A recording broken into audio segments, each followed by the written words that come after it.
Hello students of class 9th class. My self Kapil Sharma. और आज हम अपने कुछ टॉपिक्स क्लियर कर रहे थे बेसिक ऑफ इंफॉर्मेशन टेक्नोलॉजी में। इसके अंदर मैं मोस्ट ऑफ द आपके टॉपिक्स क्लियर करा चुका हूँ। अब जो बचे कुछ टॉपिक्स हैं उन पर हम एक बार नज़र डाल लेते हैं। जैसे कि एक टॉपिक्स हमारा बच रहा है इसके अंदर, वायर्ड एंड वायरलेस कम्युनिकेशन। देखिए, कम्युनिकेशन मीडियम जो होता है,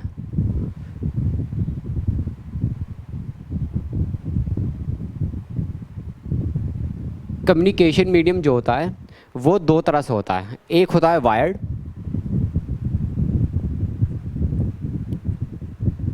और दूसरा होता है अनवायर्ड। इनको हम दूसरी भाषा में बोलते हैं गाइडेड मीडिया और अनगाइडेड मीडिया। अभी वायर्ड मीडिया के अंदर भी कुछ कैटेगरीज आती हैं। इनकी जो कैटेगरीज होती हैं, जैसे कि एक होती है ट्विस्टेड पेयर,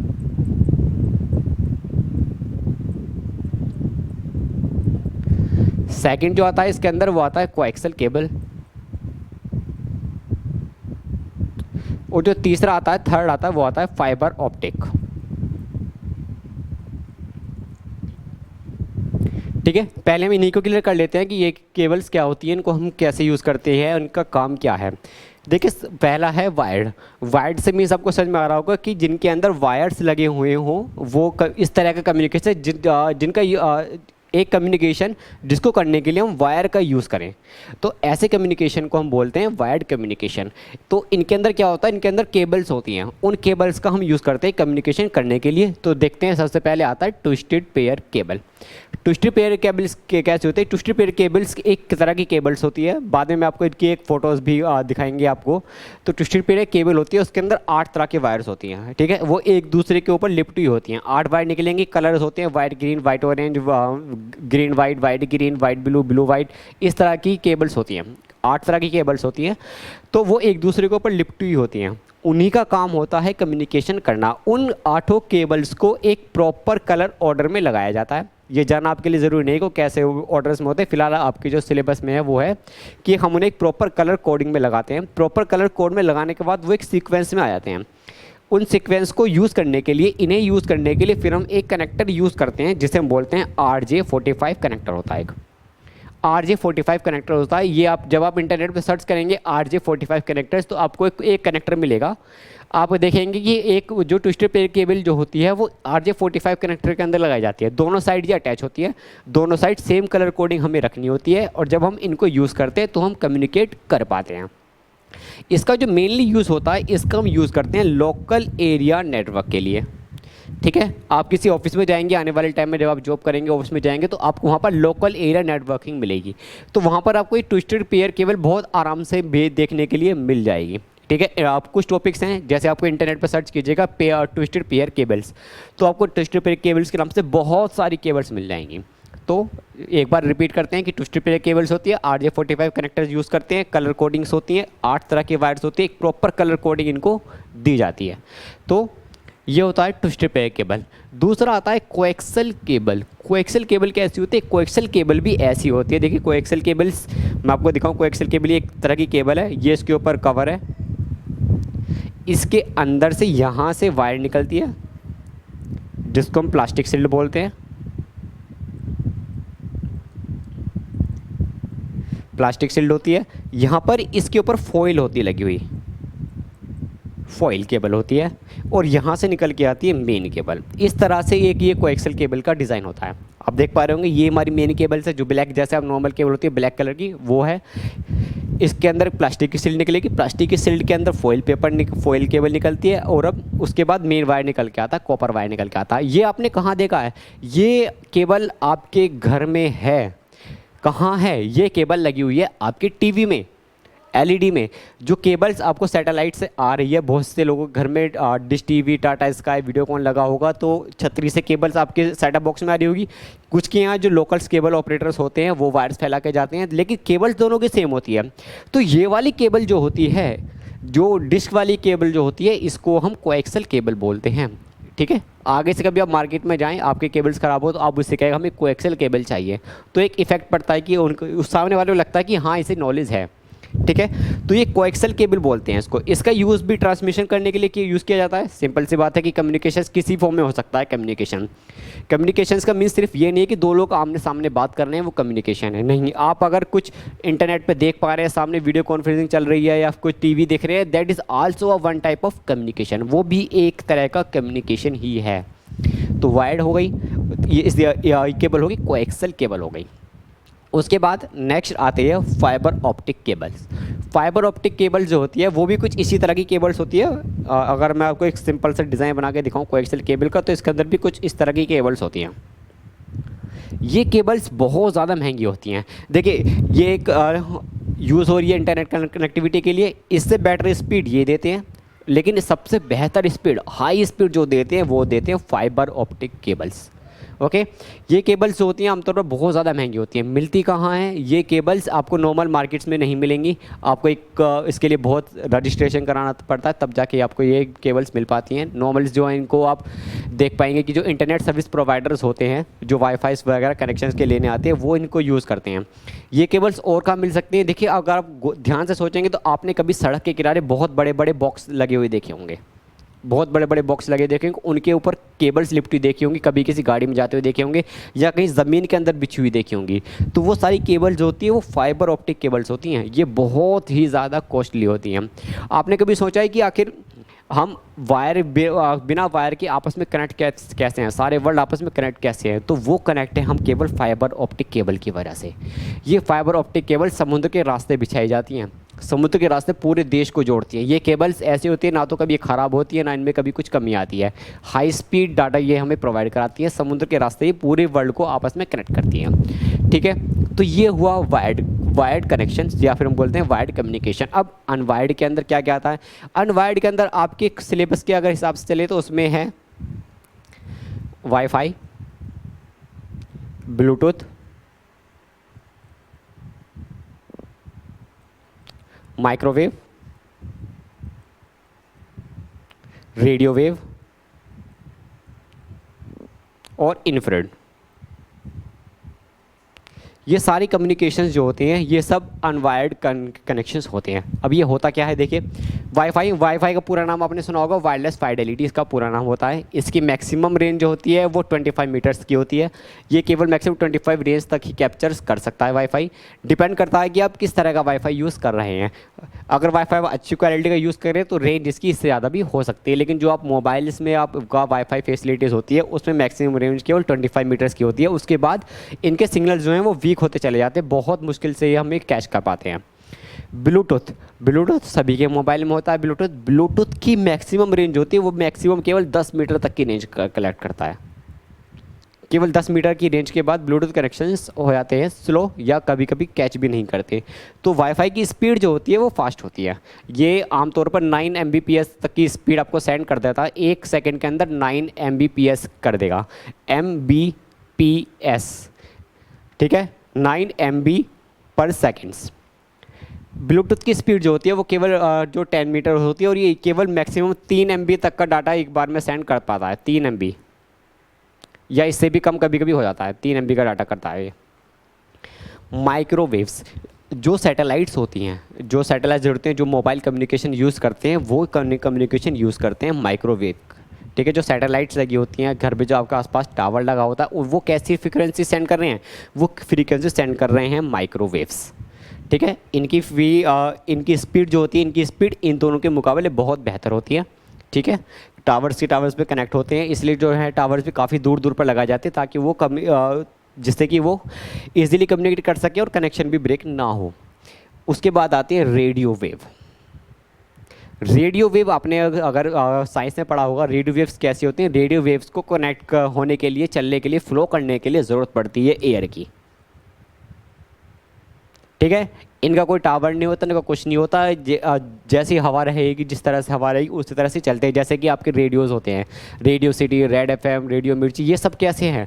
इन सबको कोई टावर तो है नहीं कहीं लगा हुआ, ना यहाँ पर यहाँ लगा हुआ, ना कहीं और लगा हुआ है, तो ये यूज़ करते हैं रेडियो वेव और ये एयर के थ्रू चलती हैं। एयर से इनकी फ्रीक्वेंसी स्लो होती है, उसके बाद ही इनकी फ्रीक्वेंसी स्लो हो जाती है। ओके, अगर इनके बीच में कोई मीडियम आ जाए, इनके बीच में कोई मीडियम आ जाए, कोई चीज़ आ जाए, तो फिर ये जो है इनकी कनेक्टिविटी स्लो हो जाती है। लेकिन इनके अंदर कोई फ़र्क नहीं पड़ता, ठीक है। जैसे अगर आप घर के अंदर बैठे हैं तो आपके घर के अंदर भी टावर सेम आ रहे होंगे, छत पे जाएंगे वहाँ भी सेम आ रहे होंगे, कभी कभी दिक्कत होती है। लेकिन रेडियो वेव अगर आप छत पे जाकर सुनेंगे, जितना वो ऊपर आप चलते चले जाएंगे वहाँ पर आपको इनकी स्पीड बहुत अच्छी मिलेगी, आपको जो म्यूज़िक है वो अच्छे से सुनने को मिलेगा। तीसरा आता है इंफ्रारेड। इंफ्रारेड का नाम आपने सुना तो बहुत होगा और सभी के घर में मौजूद भी है, ऐसा कोई नहीं है जिसके घर में मौजूद ना हो। अब ये इंफ्रारेड क्या होती है? इंफ्रारेड एक ऐसी टेक्नोलॉजी है जो मैक्सिमम केवल 5 मीटर तक वर्क करती है। ओके, 5 मीटर तक केवल ये वर्क करेगी, 5 मीटर के बाद ये वर्क करना काम करना बंद कर देगा, यानी कि इनको काम करने के लिए बहुत क्लोज होना पड़ता है। अब ये टेक्नोलॉजी पाई कहाँ जाती है? आप फोकस करेंगे, आप अगर देखेंगे तो ये टेक्नोलॉजी होती है आपके घर के रिमोट्स में, चाहे वो एसी का रिमोट हो, चाहे वो आपका टीवी का रिमोट हो, चाहे किसी भी चीज़ का रिमोट क्यों ना हो, उसके अंदर इंफ्रारेड टेक्नोलॉजी होती है। जितने भी टाइप के रिमोट्स होते हैं सब इंफ्रारेड टेक्नोलॉजी यूज़ करते हैं। इनके बीच में कोई भी बार आ जाए, कोई भी चीज़ आ जाए तो ये काम करना बंद कर देती है। आप घर का रिमोट यूज़ कर रहे हैं, घर के रिमोट को आप हाथ के आगे प्रेस कर लीजिए तो वो काम नहीं करेगा। ओके, लेकिन जब आप उसको प्रेस करते हैं तो वो काम करता है, और आप जितना दूर होते चले जाएंगे रिमोट काम करना उतना बंद कर देता है। तो ये टेक्नोलॉजी आपके घर में अवेलेबल है। अच्छा, एक कभी चीज़ आपने एक नोटिस की होगी कि आपके जो रिमोट्स होते हैं उनके आगे एक बल्ब लगा होता है, लेकिन वो बल्ब कभी भी आपने जलते हुए नहीं देखा होगा, ठीक है। क्यों नहीं होता ऐसा? क्योंकि हमारी जो आइज़ है उसकी जो वो जल रहा है उसको रीड नहीं कर पाती। ये आपको साइंस की बात है, ठीक है। तो पता कैसे करें कि आपका रिमोट वर्क कर रहा है या नहीं कर रहा है? तो आप क्या काम करेंगे, आप अपना रिमोट लीजिए, उसे फ़ोन के कैमरा ऑन कीजिए, फेस कैमरा ऑन कीजिए और उसके नीचे इसको इस तरह से चेक कीजिए। जैसे आप बटन प्रेस करेंगे आप देख पाएंगे कि रिमोट मोबाइल के अंदर जब आप उसको देखेंगे तो आप देख पाएंगे यस, वो जो लाइट जो है वो एलईडी जो लगी हुई आगे वो वर्क कर रही है। लेकिन जब आप उसको नॉर्मल आई से देखेंगे तब वो वर्क नहीं कर रही होगी। तो ये था आपका कम्युनिकेशन, वायर्ड और अनवायर्ड। वायर्ड के अंदर ट्विस्टेड पेयर आती है, कोएक्सियल केबल आती है, फाइबर ऑप्टिक आती है, लोकल एरिया नेटवर्क में यूज़ की जाती है। ये आपके होम्स में नेटवर्क में यूज़ की जाती है, ऑफिस में भी यूज़ होती है इसका भी यूज़, लेकिन बहुत कम लोग यूज़ करते हैं। फाइबर ऑप्टिक सबसे ज़्यादा हाई स्पीड देने वाली फ्रीक्वेंसी होती है, इसकी स्पीड 100 Mbps से भी ऊपर चली जाती है। ओके, मैंने आपको सबका इनका डायग्राम बना के दिखाया, फाइबर ऑप्टिक और ये कोएक्सियल केबल्स। और अनवायर्ड के अंदर आपको बताया कि वाईफाई क्या होता है, वायरलेस फाइडेलिटी, ब्लूटूथ कैसे वर्क करती है, माइक्रोवेव कैसे वर्क करती है, रेडियो वेव कैसे वर्क करती है और इंफ्रारेड कैसे वर्क करती है। ओके, इसके बाद आपका नेक्स्ट टॉपिक आता है क्लाउड कंप्यूटिंग। तो हम अब सीखेंगे क्लाउड कंप्यूटिंग क्या होती है, ये कितने टाइप की होती है और कैसे इनको यूज़ किया जाता है, कैसे ये वर्क करती है।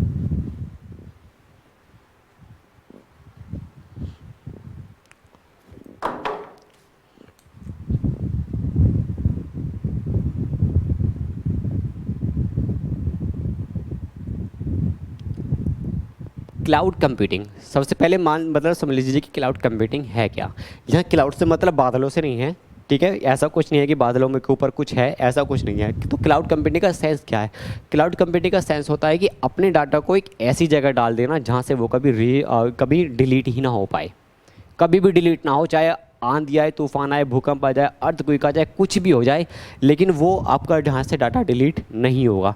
तो एक ऐसी लोकेशन जहाँ से कभी भी कोई भी डाटा डिलीट ना हो, जहाँ से आप जिसको आप जब चाहे एक्सेस कर सके, जिस पोजीशन पर हो, चाहे आप यहाँ से डाटा एक्सेस करें या विदेश से करें, कहीं से भी वो डाटा एक्सेस कर पाएँ, तो ऐसे टेक्नोलॉजीज़ को हम कहते हैं क्लाउड कंप्यूटिंग, ठीक है। कहीं पर भी इसको हम यूज़ कर सकते हैं। इसको आप इस तरह समझ सकते हैं कि ये क्लाउड है, ठीक है, और यहाँ पर हमने आपका डाटा सेव कर लिया है।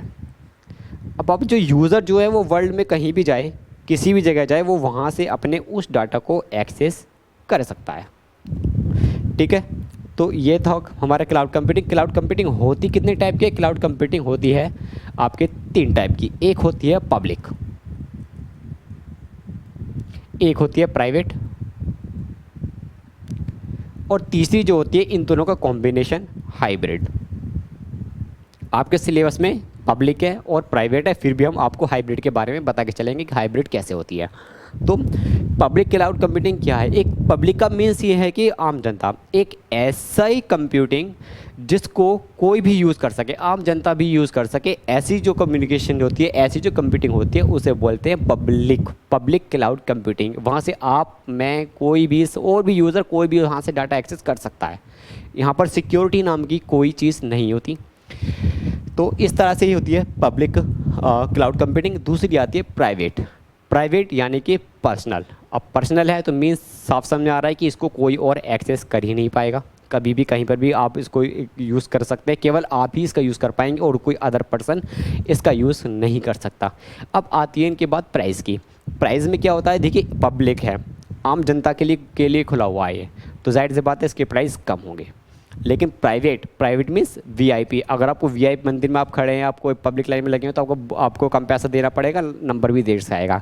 लेकिन अगर आप प्राइवेट के अंदर हैं, आप वीआईपी लाइन्स में हैं, तो क्या होगा, आपको वीआईपी लाइन में से आपको पैसा ज़्यादा देना पड़ेगा, पर आपको फैसिलिटीज़ अच्छी मिलेगी, सिक्योरिटी मिलेगी। तो सेम यही होता है कि यहाँ पर ये जो पब्लिक जो होती हैं, ये अपने रिसोर्सेज किसी अदर ऑर्गेनाइजेशन के साथ रिसोर्सेज नहीं करते। किसी भी अदर ऑर्गेनाइजेशन के साथ अपने, ये पब्लिक जो होते हैं अपने अदर रिसोर्सेज, अदर ऑर्गेनाइजेशन होती है उनके साथ अपने रिसोर्सेज शेयर कर लेते हैं। ठीक है, सबके साथ रिसोर्सेज शेयर करते हैं, यहाँ पर सिक्योरिटी नहीं होती। लेकिन जो प्राइवेट होती है वो अपने रिसोर्सेज कभी भी किसी के साथ शेयर नहीं करती। ठीक है, लेकिन ये अदर रिसोर्स अपने दूसरे के साथ शेयर करती है, इसलिए यहाँ पर यहाँ पर खतरा जो है ज़्यादा रहता है। यहाँ पर खतरा आपका कम रहेगा। अब आती है हाइब्रिड। क्या होती है हाइब्रिड? होती है इन दोनों का कॉम्बिनेशन, यानी कि पब्लिक का भी और प्राइवेट का भी, जहाँ पर आपको दोनों फैसिलिटीज़ मिले, पब्लिक भी मिले, साथ ही साथ थोड़ा बहुत प्राइवेट की फैसिलिटीज़ भी मिल जाए, तो वहाँ होती है हाइब्रिड कंप्यूटिंग। अब ये आपने देखा कहाँ होगा हाइब्रिड कंप्यूटिंग। अभी क्लाउड कंप्यूटिंग के एग्जांपल्स क्या होते हैं? क्लाउड कंप्यूटिंग के एग्जांपल्स आप कह सकते हैं अमेज़ॉन, ये क्लाउड कंप्यूटिंग है। ठीक है, और भी कर सकते हैं आप, जैसे गूगल ड्राइव भी है। आप अपनी ईमेल आईडी से कहीं पर भी कुछ भी डाटा एक्सेस कर सकते हैं। यहाँ पर आप सेव कर दीजिए अपना एक बार डाटा, वो लाइफ टाइम यहाँ पड़ा रहेगा। जिस पोजीशन पर भी है, जहाँ भी है, वहाँ से आप उसको एक्सेस कर सकते हैं। और भी होते हैं वन नोट, तो गूगल ड्राइव हो गया, और भी आपको बहुत सारे एग्जाम्पल मिलेंगे। ठीक है, आप चेक कीजिएगा कि और कौन कौन से एग्जाम्पल है। जैसे कि एग्जाम्पल मैं आपको बताऊँ, ड्रॉप बॉक्स, ये भी एक क्लाउड कंप्यूटिंग है। यहाँ पर अपना डाटा आप स्टोर कर दीजिए, तो अब जब चाहे उसको एक्सेस कर सकते हैं। तो ये था हमारा क्लाउड कंप्यूटिंग। तो आज आपके दो टॉपिक्स कंप्लीट हुए कि क्लाउड कंप्यूटिंग क्या होती है और वायर्ड और अनवायर्ड मीडियाज़ क्या होते हैं। उसके बाद मैंने आपको तो बताया वाईफाई, ब्लूटूथ क्या होते हैं। अब हम आते हैं आपके मल्टीमीडिया। नेक्स्ट टॉपिक आपका मल्टीमीडिया।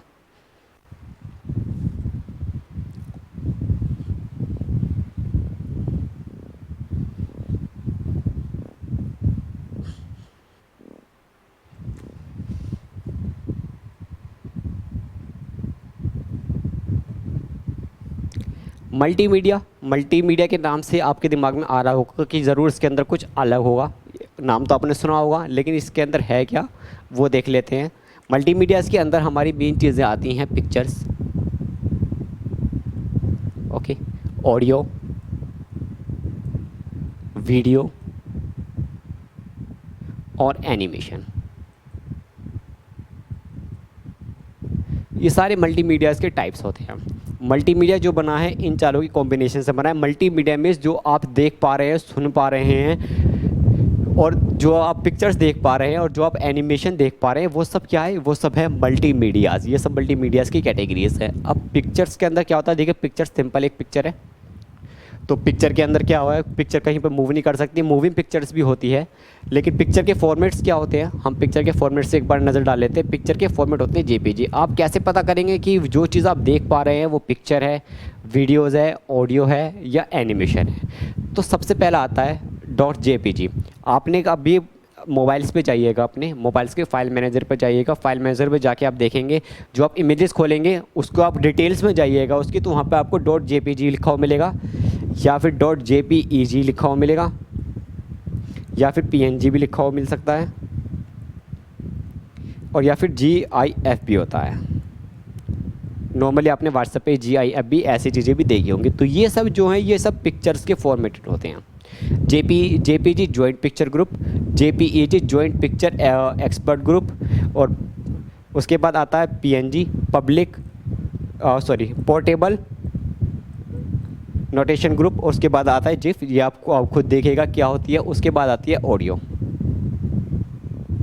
ऑडियोज़ के मेन जो होता है वो होता है MP3 होता है। उसके बाद आता है WMA, ये भी एक ऑडियो का फॉर्मेट होता है। मेनली आपके जो ऑडियोज़ मिलेंगे वो आपको इसी फॉर्मेट में मिलेंगे, MP3, WMA। मीडिया प्लेयर 3 बोलते हैं इसको, और इसको बोलते हैं विंडोज़, इसका पूरा नाम होता है Windows media audio, Windows media audio media player 3। Okay, ये हमारे ऑडियोज़ के फॉर्मेट होते हैं। वीडियोज़ के बहुत सारे फॉर्मेट होते हैं, जैसे एक होता है AVI, ऑडियो वीडियो इंटरफेस बोलते हैं इसको। एक होता है मूविंग, MPEG भी होता है, मूविंग पिक्चर एक्सपर्ट ग्रुप, ठीक है। दूसरा आता है MP4, मीडिया प्लेयर 4, और तीसरा आता है, और इतने ही काफ़ी फ़िलहाल, AVI ऑडियो वीडियोज़, MPEG और MP4, इनके ये फॉर्मेट्स होते हैं वीडियोज़ के। तो अगर आप कहीं पर ये AVI, MPEG, MP4 लिखा हुआ मिले तो आप समझ जाएंगे कि वो वीडियोज़ है। अगर ऑडियो में अगर लिखा हुआ मिले .x, जैसे कि नाम मैं आपको बता दूं, जैसे कि नाम लिखा हुआ है मैंने A के आगे लिखा हुआ है MP3, तो आप क्या कहेंगे कि ये किस तरह की फ़ाइल है, ये है आपकी ऑडियो फाइल। अगर आपको लिखा हुआ मिले .MP4 तो आप कहेंगे कि ये है वीडियो का फॉर्मेट। अगर लिखा हुआ मिले A.jpg तो ये आप कहेंगे कि ये है पिक्चर्स का। ओके, एनिमेशन इन सबसे अलग होता है। एक होता है WMV, विंडोज़ मीडिया वीडियो। देखिए WMA Windows media audio, Windows media video. तो इस तरह से आप पता कर सकते हैं कि आप क्या चीज़ देख रहे हैं और उसका नाम क्या है और किस तरह से वो काम करती है, और किस तरह से आप उसको पहचान कर सकते हैं कि ये किस तरह का फॉर्मेट है। उसके बाद एनिमेशंस। एनिमेशंस में क्या होता है, देखो एनिमेशन जो आप कार्टून्स देखते हैं वो सब एनिमेशंस हैं। एनिमेशंस बनते कैसे हैं, एनिमेशंस इस तरह से बनते हैं कि ये एक स्क्रीन है, इसके अंदर ये फ्रेम्स बने हुए हैं। कोई भी कार्टून जो बना होगा वो फ्रेम्स से ही बना हुआ होता है। छोटे छोटे फ्रेम्स बने होते हैं, हज़ारों लाखों करोड़ों अरबों फ्रेम्स होते हैं। इनको जब तैयार किया जाता है कार्टून्स को तो फ्रेम्स में तैयार होते हैं। ये मैंने कुछ फ्रेम्स यहाँ पर बना दिए हैं।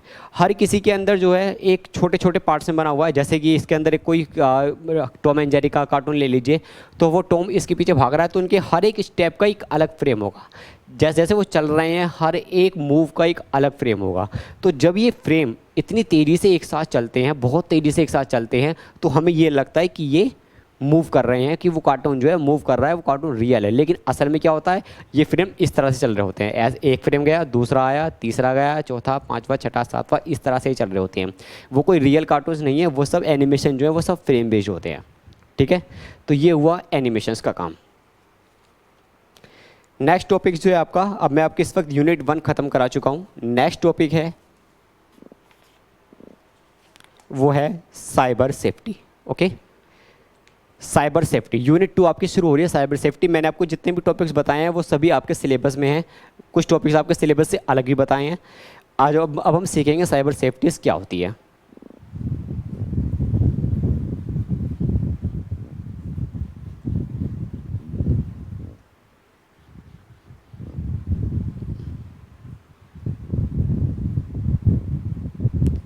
ये यूनिट 1 आपकी कंप्लीट हुई, अब आपकी शुरू होती है यूनिट 2।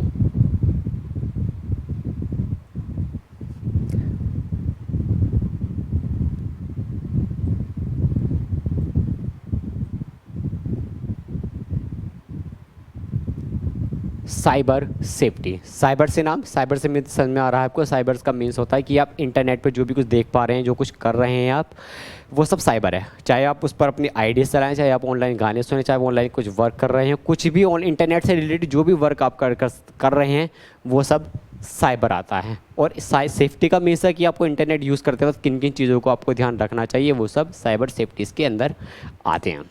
तो साइबर सेफ्टीज़ में सबसे पहला टॉपिक है safely browsing the web and using social networks.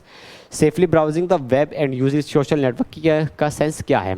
देखिए, सबसे पहले इनसे पहले आप कुछ ज़रूरी चीज़ें समझ लीजिए कि सबसे पहले होता है, एक होता है www। ओके, कोई भी वेबसाइट यूज़ करने से पहले ये आपने ज़रूर लिखा हुआ देखा होगा। अब ये क्या है, वर्ल्ड वाइड, इसका पूरा नाम पढ़ चुके हैं आप पहले भी, वर्ल्ड वाइड वेब। ये क्या होता है, ये असल में क्या है, एक कंटेनर है, बहुत बड़ा कंटेनर है ये। इसके अंदर सारी इन्फॉर्मेशन जो है वो टेक्स्ट की, लिंक्स की, वीडियोस, ऑडियो और एनिमेशन की फॉर्म में मौजूद है। सारा डाटा यहाँ पर सेव होता है। ओके, तो वर्ल्ड वाइड वेब क्या हुआ? वर्ल्ड वाइड वेब एक कंटेनर है जिसके अंदर सारी इन्फॉर्मेशन जो होती है वो text, link, videos, audio, animation की फॉर्म में सेव होती है। अब दूसरा, आपने माना नाम सुना होगा HTTP और HTTPS। HTTP और HTTPS hyper text transfer protocol, ऐसे और hyper text transfer protocol secure, ऐसा मतलब है यहाँ पर सिक्योर। तो ये HTTP क्या काम करता है? HTTP काम करता है यहाँ से, ये क्या काम करता है, ये इसके पास जो इन्फॉर्मेशन आपको सर्च करनी है वो इन्फॉर्मेशन ये यहाँ से ढूंढता है, इससे रिक्वेस्ट करता है, फिर वो इन्फॉर्मेशन आपके वेब ब्राउज़र पर शो हो जाती है। वेब ब्राउज़र ही बताएंगे कि वेब ब्राउज़र क्या होता है। फिलहाल आप ये समझिए, जैसे आपने इन्फॉर्मेशन डाली कि आपको ताजमहल के बारे में सर्च करना है, तो वो कैसे सर्च करता है? तो आपने कुछ चीज़ डाली तो वो सर्च करता है HTTP के थ्रू। HTTP जो है वो www के पास जाएगा, कंटेनर में जाएगा, कंटेनर से देखेगा कि आपको क्या इन्फॉर्मेशन चाहिए, इससे रिक्वेस्ट करेगा, फिर वो इन्फॉर्मेशन आपके लिए पब्लिक हो जाएगी। तो ये काम करता है HTTP। अब HTTPS का मतलब क्या है? HTTPS का मतलब होता है secure. S stand for secure. Secure का मीन्स ये है कि जो भी काम आप यूज़ कर रहे हैं, जो भी काम आप इंटरनेट पर कर रहे हैं, ऑनलाइन कर रहे हैं, वो सब पूरी तरह से सिक्योर है। HTTP पे अगर लिखा हुआ है तो वहाँ पर आपकी इन्फॉर्मेशन सिक्योर नहीं है, वो चुराई जा सकती है। लेकिन जहाँ पर S लगा हुआ है वो पूरी तरह से सिक्योर होती है। अब S का यूज़ कहाँ होता है? S का यूज़ आप मेनली आप देखेंगे, कभी आपने अगर ऑनलाइन पेमेंट किया हो तो आप देखेंगे वहाँ पर जो भी ऑनलाइन पेमेंट होते हैं वो सब HTTPS से होती हैं। बहुत सी वेबसाइट भी जो होती हैं वो HTTPS यूज़ करती हैं ताकि उनका डाटा सेफ रहे, वहाँ से किसी भी तरह की इन्फॉर्मेशन ना चुराई जा सके। आप ऑनलाइन शॉपिंग पे जाएंगे, आप ऑनलाइन अगर सर्च करते हैं सिस्टम पर तो आप डालेंगे www.amazon.com, तो जब आप अमेज़ोन की वेबसाइट खुल के आएगी आपके सिस्टम पर तो आप देखेंगे उसके आगे HTTPS लिखा हुआ मिलेगा। मीन्स यहाँ पर आपकी इन्फॉर्मेशन जो है वो पूरी तरह से सिक्योर है। यहाँ से आपकी इन्फॉर्मेशन को कोई चुरा नहीं सकता, कोई कुछ नहीं कर सकता, इसलिए पेमेंट के वक्त हम सिक्योर का यूज़ करते हैं। अब आती है वेब ब्राउज़र। वेब ब्राउज़र, अगर आपको कोई इन्फॉर्मेशन सर्च करनी हो इंटरनेट से तो आपको एक सॉफ्टवेयर की ज़रूरत पड़ेगी, ठीक है। उस सॉफ्टवेयर का नाम होता है वेब ब्राउज़र, या दूसरी भाषा में हम बोल लेते हैं वेब क्लाइंट।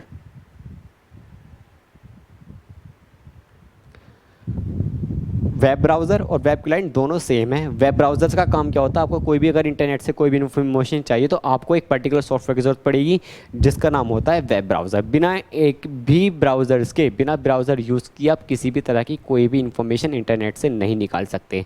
आप जब भी कुछ इन्फॉर्मेशन सर्च करते हैं, आप मोबाइल ही लीजिए, मोबाइल पर आप कुछ किसी सर्च करनी होती है तो आप कहाँ जाते हैं? गूगल क्रोम पर जाते हैं, फायरफॉक्स पर जाते हैं, ओपेरा पर जाते हैं, या और भी बहुत सारे ब्राउज़र्स होते हैं। तो ये सब क्या हैं? ये सब वेब ब्राउज़र्स ही तो हैं, जिसका नाम आपने अभी लिया opera, Firefox, opera, Firefox, Google Chrome.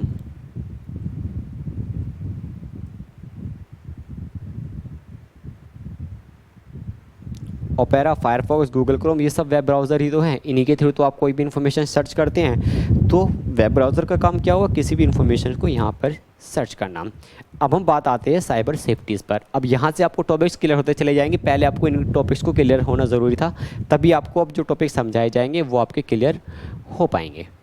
चलिए तो चलते हैं।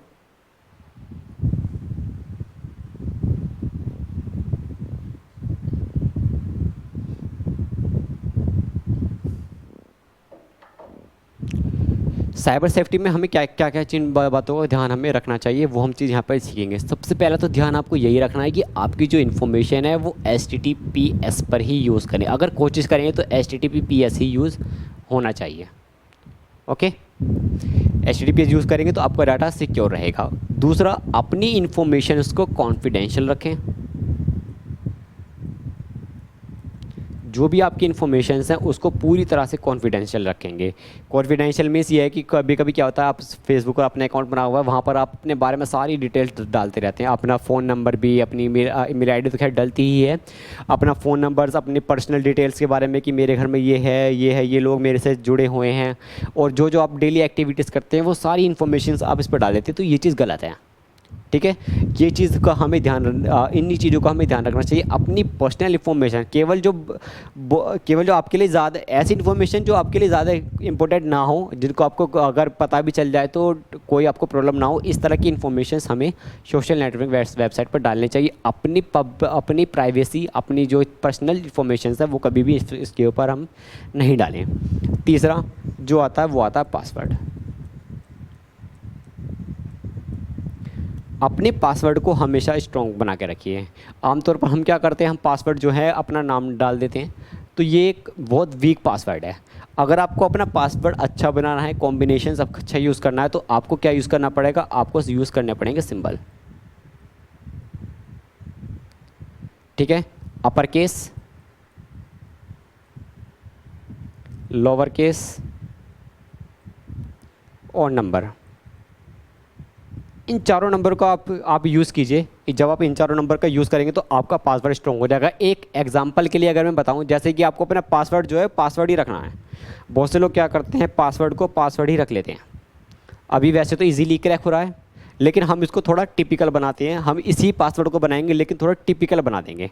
तो हमने पी कैपिटल ले लिया, यानी कि हमारी ये कंडीशन पूरी हो गई। ए, अब आप ए की बजाय यहाँ पर @email ID वाले ले लीजिए।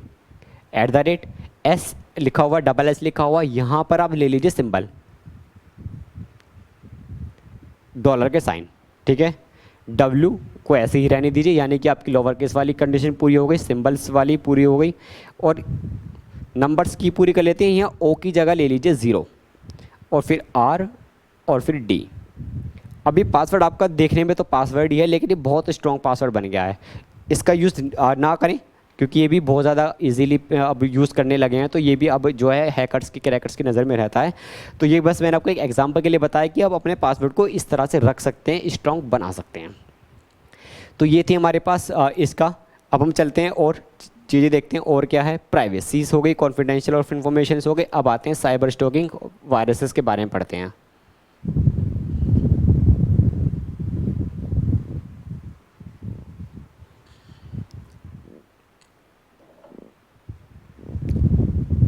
नेक्स्ट चीज़ आती है वायरस। वायरस क्या होता है, देखिए वायरस का सिंपल आपने नाम सुना होगा। वायरस का मीन्स ये है कि जो आपके कंप्यूटर्स को इन्फेक्ट कर दे। जैसे कि इस वक्त वायरस चल रहा है, वो क्या करता है, आपके बॉडी के अंदर जाता है और बॉडी के जो ऑर्गन्स होते हैं उनको ख़राब कर देता है, और इस तरह से इंसान जो है बीमार हो जाता है। तो सेम वायरस में भी जो कंप्यूटर वायरस होते हैं उनका भी यही काम होता है। ये सिस्टम के अंदर जाते हैं, वहाँ से अपने कुछ एक्टिविटीज़ करते हैं, और एक्टिविटीज़ करके आपके सिस्टम को करप्ट कर सकते हैं, आपकी इन्फॉर्मेशन चुरा सकते हैं। तो ये सारा काम जो होता है ये सब वायरसेस का होता है। अब वायरस से पहले मैं आपको एक छोटी सी चीज़ और क्लियर कर दूँ। एक टॉपिक्स है आपका जिसमें है असेंबलर, कंपाइलर और इंटरप्रेटर। ठीक है, असेंबलर, कंपाइलर, इंटरप्रेटर। वायरस में इनका यूज़ होता है। जो वायरस लोग बनाते हैं ना, वो इन्हीं में से ही चीज़ों का यूज़ करते हैं आपकी इन्फॉर्मेशंस को चुराने के लिए। तो असेंबलर क्या काम करता है, देखिए असेंबलर जो यूज़ किया जाता है वो किया जाता है लो लेवल लैंग्वेज के लिए। ओके, आपका जो कंप्यूटर है वो कैसी भाषा समझता है, वो समझता है बाइनरी। बाइनरी मीन्स 0 और 1 की भाषा समझता है कंप्यूटर केवल। ये बात याद रहे, शॉर्ट क्वेश्चंस में आने के लिए लिखने के लिए आता है कंप्यूटर कैसी भाषा समझता है, तो आपको पता होना चाहिए कंप्यूटर जो केवल बाइनरी लैंग्वेज समझता है 0 और 1 की। अब क्या होता है, असेंबलर क्या काम करते हैं, असेंबलर लैंग्वेज जो होती है वो इस लो लेवल लैंग्वेज को, जो मैनीमोनी कोड्स होते हैं, मैनीमोनी कोड्स क्या होते हैं, मैनीमोनी कोड्स के अंदर सिंबल्स, नंबर्स और अपर केस, लोअर केस, इन सब का कॉम्बिनेशन होता है। मैनीमोनी कोड्स जो होते हैं वो इन सब का कॉम्बिनेशन होता है। आपके जो प्रोग्राम बनते हैं वो मैनीमोनी कोड्स में ही बनते हैं, लो लेवल लैंग्वेज प्रोग्राम जो होते हैं। तो असेंबलर क्या काम करेगा, जो अपने प्रोग्राम बनाया है उसको बाइनरी लैंग्वेज में कन्वर्ट कर देगा, लेकिन ये केवल लो लेवल लैंग्वेज के लिए इस्तेमाल होता है। जो आपके प्रोग्राम्स होते हैं वो मैनीमोनी कोड्स होते हैं। मैनीमोनी कोड्स को आपके बाइनरी में कन्वर्ट करने के लिए एक सॉफ्टवेयर यूज़ किया जाता है जिसे हम असेंबलर कहते हैं। असेंबलर क्या काम करता है, असेंबलर लो लेवल प्रोग्राम्स को बाइनरी लैंग्वेजेस में कन्वर्ट करने का काम करता है। कंपाइलर, कंपाइलर क्या काम करता है? कंपाइलर आपके प्रोग्राम्स को पूरा चेक करता है। जब आप आने वाले टाइम में आप प्रोग्रामिंग सीखेंगे और टिपिकल प्रोग्रामिंग सीखेंगे, सिंपल प्रोग्रामिंग है, जब आप जावा, सी प्लस प्लस जैसे लैंग्वेज सीखेंगे तो वहाँ आपको उसका कंपाइलर का यूज़ मिलेगा। उसमें क्या होता है, आप पूरा एक प्रोग्राम बना लेते हैं। आपने 100 लाइन का प्रोग्राम बनाया एक बार में, तो कंपाइलर क्या काम करेगा? कंपाइलर पूरे प्रोग्राम को एक बार में रीड कर लेगा, यहाँ से लेकर यहाँ तक 100 के 100 लाइन उसको एक बार में रीड कर लेगा। रीड करके वो आपको बताएगा कि आपके प्रोग्राम में कहीं कोई गलती है या नहीं है। अगर गलती नहीं हुई तो वो आपको जो आपके ने प्रोग्राम बनाया, जिस बेसिस पर आपने प्रोग्राम बनाया, उसका आउटपुट आपको दे देगा और आपका रिजल्ट आपके सामने आ जाएगा। लेकिन अगर आपके प्रोग्राम में कोई गलती है तो वो सारी गलतियाँ आपको एक साथ दिखा देगा। अगर आपने 100 लाइन का प्रोग्राम बनाया, 100 लाइन के प्रोग्राम में आपसे 10 गलतियाँ हो गई हैं, तो वो 10 की 10 को एक साथ आपको दिखा देगा, सारी एरर्स को एक साथ दिखाएगा कि आपने ये 10 गलतियाँ की हैं, इनको ठीक कीजिए, तब जाके आपका प्रोग्राम आगे जाके रन होगा। तो ये जो काम करता है, ये प्रोग्राम करता है कंपाइलर। कंपाइलर क्या, फिर से बताते हैं कंपाइलर क्या काम करता है। कंपाइलर पूरे प्रोग्राम्स को, जो लो लेवल और जो मिडिल लेवल और हाई लेवल प्रोग्राम्स होते हैं, उनको एक बार में रीड करता है और एक बार में रीड करके आपके सामने एरर शो करेगा। अगर एरर नहीं है तो डिज़ायरेबल आउटपुट आपके सामने आ जाएगा, जो प्रोग्राम के बेसिस पर बना हुआ है वो आउटपुट आपके सामने आ जाएगा। तो ये काम होता है कंपाइलर का। इंटरप्रेटर क्या काम करता है? इंटरप्रेटर, आपने नाम सुना होगा इंटरप्रेटर। इंटरप्रेटर बता देते हैं इंटरप्रेटर क्या काम करता है। इंटरप्रेटर किसी भी प्रोग्राम्स को लाइन बाय लाइन रीड करता है। होता क्या है कि कभी जो फोनर्स होते हैं जिनको और समझ में नहीं आती, सपोज एग्जांपल कर लीजिए कि एक हमारे यहाँ कोई अगर विदेश से आ जाए, कोई किसी दूसरे देश से आ जाए, तो उसे हिंदी तो आती नहीं है, तो हम क्या करते हैं, हम एक ऐसे पर्सन को रख लेते हैं जिसे हिंदी भी आती है और वहाँ की लैंग्वेजेस भी आती है जहाँ से वो पर्सन आया हुआ है। तो वो क्या काम करेगा, अगर वो कोई स्पीच देगा, वो कोई स्पीच दे रहा है, तो वो उसकी लाइन को लाइन बाय लाइन कन्वर्ट करता रहेगा। ठीक है, जैसे उसने कोई लाइन बोली, फिर वो रुक जाएगा, फिर काम शुरू होगा इसका, वो इसकी बोली हुई लाइन्स को कन्वर्ट करेगा अपनी लैंग्वेज में, जिससे कि वो अपने लोगों को समझ में आ सके। उसके बाद वो दूसरी लाइन रीड करेगा, दूसरी लाइन रीड करने के बाद फिर से ये उस प्रोग्राम उसको रीड करके, लाइन बाय लाइन को रीड करके फिर से उसे कन्वर्ट करके बता देगा। तो ये काम होता है इंटरप्रेटर। इंटरप्रेटर का काम है किसी भी प्रोग्राम्स को लाइन बाय लाइन रीड करना, ये काम होता है इंटरप्रेटर का। ठीक है, तो आपकी तीनों चीज़ें हुई, कंपाइलर, इंटरप्रेटर और असेंबलर। अब हम वापस आ जाते हैं वायरस पर। देखिए, वायरस भी कुछ ऐसे ही कोड से बना हुआ होता है और वायरस का काम होता है आपके सिस्टम्स को पूरी तरह से ख़राब कर देना, उसको रोक देना। अब हम सीखेंगे कि वायरस कितने टाइप्स के होते हैं, उनके बारे में हम जानेंगे। तो सबसे पहले आता है मालवेयर। मालवेयर क्या काम करेगा? मालवेयर आपके कंप्यूटर की स्पीड को स्लो कर देगा। मालवेयर आपके कंप्यूटर की स्पीड को पूरी तरह से स्लो कर देगा, और स्लो ही नहीं करेगा, यहाँ पर हम लिख देते काम क्या है, स्पीड स्लो। स्पीड स्लो के बाद यह क्या काम करेगा? आपकी पर्सनल इंफॉर्मेशन को चुरा लेगा।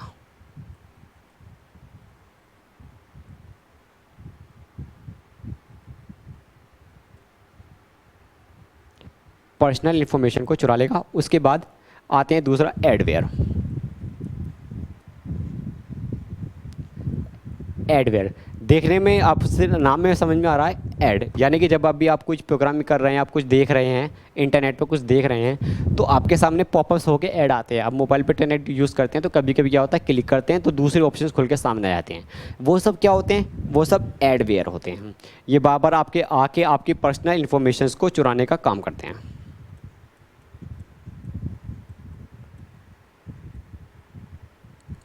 ये भी पर्सनल इन्फॉर्मेशन को लीक करते हैं। तीसरा जो आता है वो होता है आपका मालवेयर, एडवेयर, वो होता है वॉर्म्स। वॉर्म्स एक अलग टाइप का वायरस होता है। वॉर्म्स क्या काम करता है? वॉर्म्स आपकी एक ही फाइल की डुप्लीकेट कॉपी बनाकर आपके सामने रख देगा। हम क्या करते हैं कि कंप्यूटर्स का एक रूल है कि एक जगह पर एक नाम की 2 फाइलें नहीं हो सकती। फॉर एग्जांपल के लिए, अगर मैंने मेरा फोल्डर है, इसके अंदर मैंने .jpg नाम की फ़ाइल डाल दी, तो मैं दूसरी फाइल सेम इसी नाम की यहाँ कॉपी नहीं कर सकता, सेम इसी से। अगर मैं इसके आगे a1.jpg लगा दूँ, ये एक्सेप्ट कर लेगा, 2 लगा दूँ, एक्सेप्ट कर लेगा। लेकिन अगर मैंने सेम यही नाम यूज़ किया है और यही एक्सटेंशन यूज़ किया है, तो वो एक्सेप्ट नहीं होगी। ठीक है। लेकिन वोम क्या काम करता है, वोम ये इसी काम को रिवर्स कर देता है, यानी कि आप जो है एक ही जगह पर वो आपकी दूसरी फाइल को सेव कर देगा। आप बहुत मुश्किल होता है पहचानना कि आपकी कौन सी फाइल है और जो वायरस है वो कौन सी फाइल है। फिर वो क्या काम करेगा, वो आपकी पुरानी जो आपकी ओरिजिनल फाइल है उसको डिलीट कर देगा। तो ये काम होते हैं वोम्स के। नेक्स्ट होता है स्पाईवेयर। स्पाई के नाम से आपको समझ में आ रहा होगा जासूसी। स्पाई मीन्स होता है जासूसी करना। तो ये क्या काम करते हैं, इनका काम बहुत अलग होता है। ये आपके सिस्टम में आ जाएंगे, आपको पता भी नहीं चलेगा, आपकी सारी इन्फॉर्मेशन चुराएंगे और फिर अपने आप ही डिलीट भी हो जाएंगे, आपको डिलीट भी करने की ज़रूरत नहीं पड़ेगी। तो ये काम होते हैं स्पाईवेयर के, जासूसी करने का काम करते हैं। सिस्टम में इंटरनेट के थ्रू आते हैं, इंस्टॉल हो जाते हैं, आपकी पर्सनल इन्फॉर्मेशन चुराते हैं और जो इन्फॉर्मेशन चुराई है जिसके पास वो इन्फॉर्मेशन भेजनी है, हैकर्स जो है उसके पास इन्फॉर्मेशन भेज देते हैं और अपने आप डिलीट हो जाते हैं। तो ये काम होता है स्पाईवेयर का। स्पाईवेयर्स के बाद आते हैं हम डिनाइल ऑफ सर्विस अटैक।